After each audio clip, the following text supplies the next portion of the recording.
आप देख रहे हैं डार्क फाइल्स। तो चलिए बढ़ते हैं आज की इस कहानी की ओर।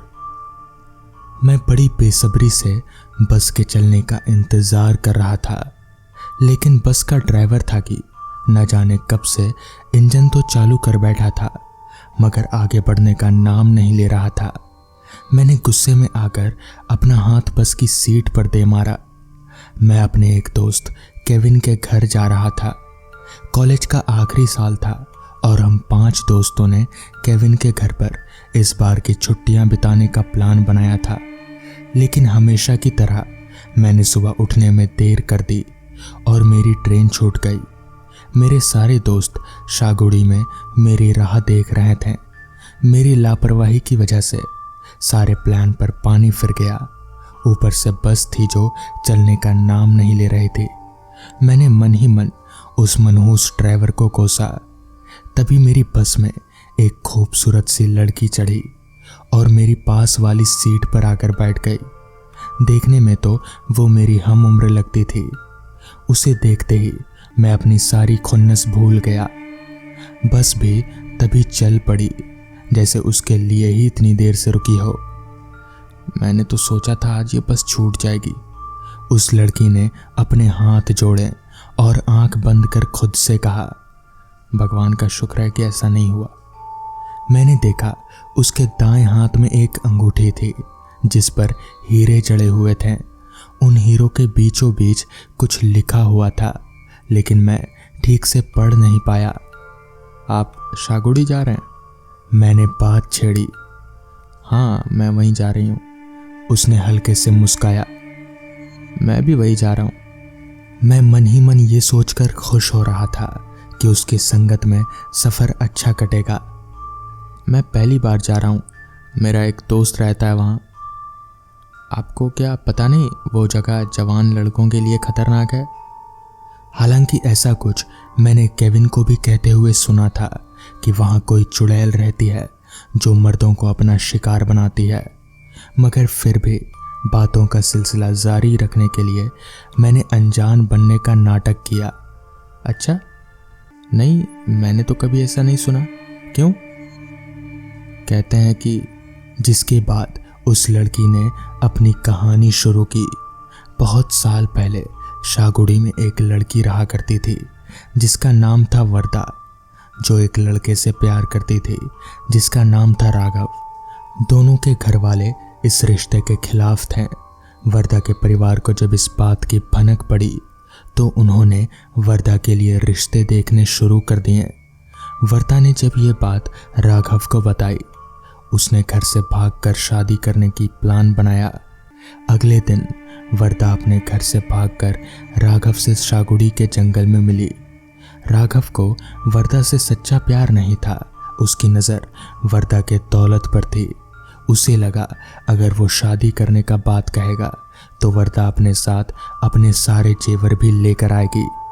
लेकिन जब राघव को पता चला कि वर्दा खाली हाथ आई है तो वर्दा से पीछा छुड़ाने का तरीका सोचने लगा। वो वर्दा को घने जंगल में ले गया और एक वीरान जगह देखकर उसकी हत्या कर दी। जंगल के ठीक बीचों बीच में एक 100 साल पुराना बरगद का पेड़ है।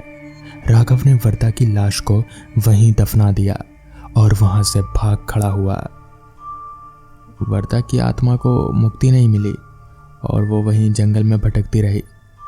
राघव से मिले धोखे के कारण अब उसे हर मर्द से नफरत हो चुकी है। वो शागुड़ी के मर्दों को अपना शिकार बनाने लगी। शागुड़ी के लोगों ने एक तांत्रिक से मदद मांगी। उस तांत्रिक ने गांव के चारों तरफ मंत्रों का एक घेरा बना दिया। इस घेरे के अंदर वर्दा की आत्मा मर्दों को इजाज़त के बिना ही प्रवेश नहीं कर सकती थी। उस तांत्रिक ने शागुड़ी के मर्दों को ये सलाह दी कि जब वर्दा की अतृप्त आत्मा आपको अपने पास बुलाए तो उसे कहना है कल आना। इस पर मैंने पूछा, कल क्यों? क्योंकि कल कभी आता ही नहीं, वो हंसते हुए बोली। उसकी बात का मतलब समझते ही मैं भी जोर से हंसा। लो, आ गया शागुड़ी। उसने उंगली से बस स्टॉप की ओर इशारा करते हुए कहा। हम दोनों बस स्टॉप पर उतर गए और बस आगे बढ़ गई। शागुड़ी के जंगल बहुत सुंदर हैं, वो मुझसे बोली। अगर तुम देखना चाहते हो तो मैं तुम्हें ले चलती हूँ आकाश।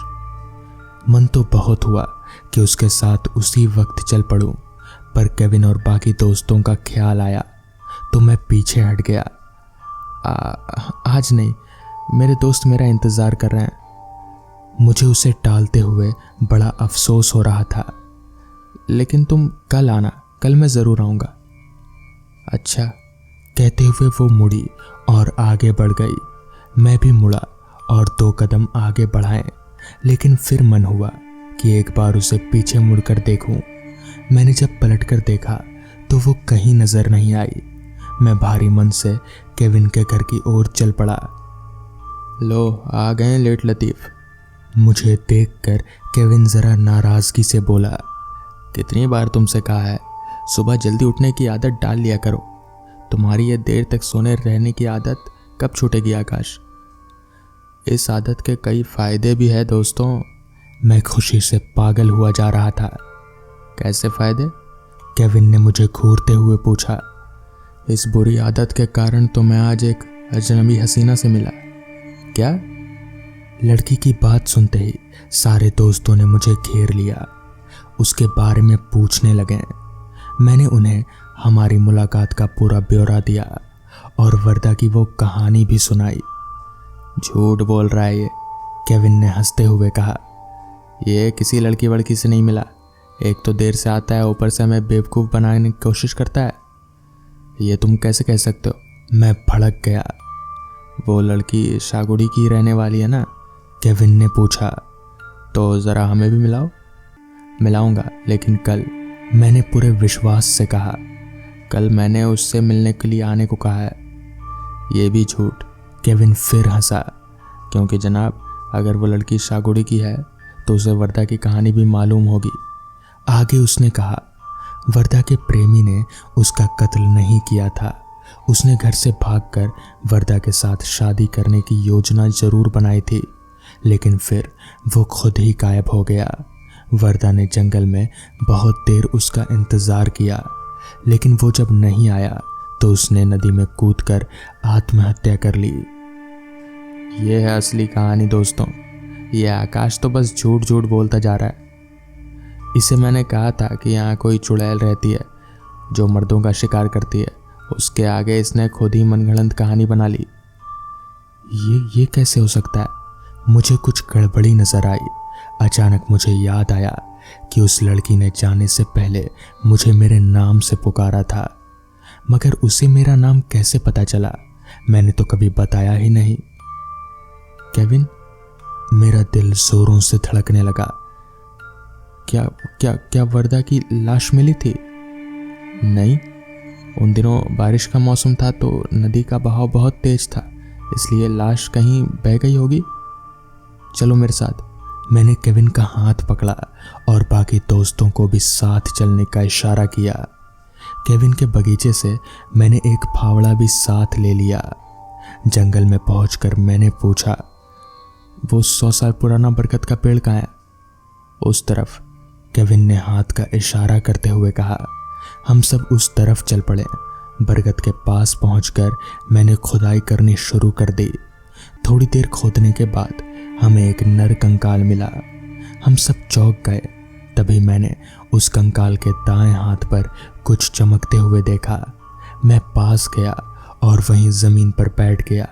मैंने मिट्टी हटाई और देखा उसके दाएं हाथ में एक हीरे की अंगूठी है। वो ठीक वैसी ही थी जैसे उस बस वाली लड़की के हाथ में थी। हम सब ने मिलकर उस अंगूठी पर लिखे नाम को पढ़ा। उस पर लिखा था वर्दा। अच्छा हुआ आकाश, केविन सहमति जताते हुए बोला। तुमने उसे कल आने को कहा। तो दोस्तों, ये थी आज की पहली कहानी। तो चलिए बढ़ते हैं आज की दूसरी कहानी की ओर। रात के 9 बजे मंजीत और पीयूष अपने कमरे में बैठे अपने अपने फोन चला रहे थे। तभी उनके दरवाजे पर किसी के दरवाजा खटखटाने की आवाज आई। मंजीत ने पीयूष को कहा, देख तो भाई कौन आया है। मंजीत की बात सुनकर पीयूष ने जवाब देते हुए कहा, अबे भाई, मैं अभी अपने फ़ोन पर कुछ ज़रूरी काम कर रहा हूँ यार, तू जाकर देख लेना कौन है। पीयूष का जवाब सुनकर मंजीत ने फिर कहा, हाँ हाँ पता है, क्या ज़रूरी काम कर रहा है, ज़रूर किसी से चैट कर रहा होगा और क्या। ये दोनों आपस में ही दरवाज़ा खोलने के लिए एक दूसरे को बोल रहे थे। तभी एक बार फिर से किसी ने इनका दरवाज़ा खटखटाया। इस बार पीयूष ने फिर मंजीत से कहा, जा भाई देख लेना, समझा कर यार, बहुत ज़रूरी बात चल रही है। इस पर मंजीत अपनी जगह से उठा और पीयूष को बोला, घुस जा अपने फ़ोन में। इतना बोलकर मंजीत दरवाज़ा खोलने के लिए दरवाजे के पास गया और थोड़ा ज़ोर से बोला, कौन है? मंजीत के इतना बोलने के बाद तुरंत बाहर से आवाज़ आई, अरे मैं हूँ सूरज, अब जल्दी दरवाज़ा खोल। सूरज इन दोनों का ही दोस्त था और वो यहाँ कभी कभी इनके साथ पार्टी करने के लिए आया करता था। पर इतना सुनते ही मंजीत के जो हाथ दरवाजे की कुंडी खोलने के लिए ऊपर उठे थे वो वहीं पर रुक गए और मंजीत तुरंत पीछे पीयूष की तरफ मुड़ा तो उसने देखा पीयूष भी अपना फ़ोन नीचे रखकर उसे ही देख रहा था। मंजीत तुरंत दरवाजे के पास से पीयूष के पास आया और बोला, सुना भाई? इस पर पीयूष ने जवाब देते हुए कहा, भाई पर ये कैसे हो सकता है? अभी 1 घंटे पहले ही तो हम लोग सूरज का अंतिम संस्कार से होकर आए हैं। ये दोनों सूरज की आवाज़ सुनकर इसलिए डर रहे थे क्योंकि कल सूरज का एक्सीडेंट होने की वजह से उसकी मौत हो गई थी। वैसे भी सूरज बहुत तेज बाइक चलाता था और हेलमेट भी कभी नहीं पहनता था और इसी वजह से जब उसका एक्सीडेंट हुआ तो उसका पूरा सर फट गया और उसकी उसी समय मौत हो गई थी और आज उसका अंतिम संस्कार था। और वहीं से कुछ देर पहले होकर मंजीत और पीयूष आए थे और दोनों हैरान होकर बस यही सोच रहे थे कि तभी एक बार फिर से बाहर से सूरज की आवाज़ आई, अबे कहाँ चले गए दोनों? मैं कब से बाहर खड़ा हूँ यार, जल्दी खोलो। पर मंजीत और पीयूष की तो जैसे रगों में खून ही ना हो, वो दोनों मूर्ति की तरह बस वहीं पर बैठे एक दूसरे को देखे जा रहे थे और सूरज बाहर खड़े खड़े बस दोनों को आवाज़ लगाए जा रहा था और बोल रहा था, यार दरवाज़ा खोलो, मैं आज पार्टी का पूरा सामान लाया हूँ। पर उन दोनों की पार्टी तो सूरज की आवाज़ सुनकर ही निकल गई थी। पर तभी एकदम से वो सभी आवाज़ें जो सूरज की आ रही थी वो सभी आना बंद हो गई। अब ऐसा लग रहा था जैसे अब बाहर कोई नहीं हो। अब मंजीत और पीयूष भी यही सोच रहे थे कि ये हो कैसे सकता है, कोई मरा हुआ इंसान जिसका अंतिम संस्कार भी हो गया हो, वो आकर आवाज़ कैसे मार सकता है। यही सब सोचते हुए दोनों बैठे हुए और अभी उन दोनों का डर खत्म भी नहीं हुआ था कि तभी उनके बाथरूम से ऐसी आवाज़ें आनी शुरू हो गईं जैसे कोई बाथरूम के अंदर हो। पर यह भी कैसे हो सकता है क्योंकि घर में मंजीत और पीयूष के सिवा कोई नहीं रहता था और ना ही आज कोई इनके घर में आया हुआ था। आवाज़ें सुनकर दोनों बाथरूम के दरवाजे की तरफ देखे जा रहे थे कि तभी बाथरूम का दरवाज़ा अपने आप खुला और उसके अंदर से सूरज निकला जिसके हाथ में 2-3 बोतलें और चखने का सामान था। उसके बाद सूरज बाथरूम से बाहर आया और उन दोनों के पास पार्टी का सारा सामान रखा और फिर सूरज ने उन दोनों से कहा, अरे खड़े खड़े मुझे घूर क्यों रहे हो? पर वो दोनों डरे डरे सूरज को घूरे ही जा रहे थे। उन दोनों को कुछ समझ नहीं आ रहा था कि वो दोनों क्या करें। तभी सूरज इन दोनों के और पास गया और बोला, जब मैं दारू पीता नहीं था तब तो कल तुम दोनों ने मुझे ज़बरदस्ती खूब दारू पिलाई और अब जब मैं पीने बोल रहा हूँ तो तुम दोनों मना कर रहे हो। उसकी बात सुनकर मंजीत ने डरते हुए कहा, भाई हम तो तेरे दोस्त हैं, भाई हमें जाने दे।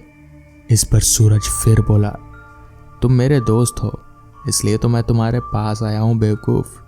अब मैं तुम दोनों को अपने साथ लेकर जाऊँगा और फिर हम तीनों मिलकर खूब पार्टी करेंगे।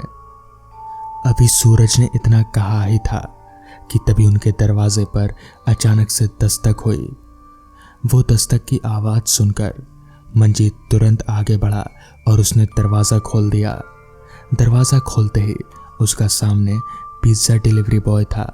दरअसल इन्होंने ही पिज़्ज़ा ऑर्डर किया था। उसके आते ही सूरज की आत्मा पता नहीं कहाँ गायब हो गई। उसके बाद सूरज की आत्मा इन दोनों को फिर कभी नहीं दिखी, मगर उस रात का डर आज भी इनके दिमाग में बरकरार है। तो दोस्तों, ये थी आज की कहानियाँ। अगर आपको ये कहानियाँ पसंद आई हों तो वीडियो को लाइक और चैनल को सब्सक्राइब कर दें। तो मैं आपका दोस्त आर्यन जल्द ही मिलूँगा आपसे ऐसी ही नई कहानी के साथ। तब तक के लिए अपना ख्याल रखें।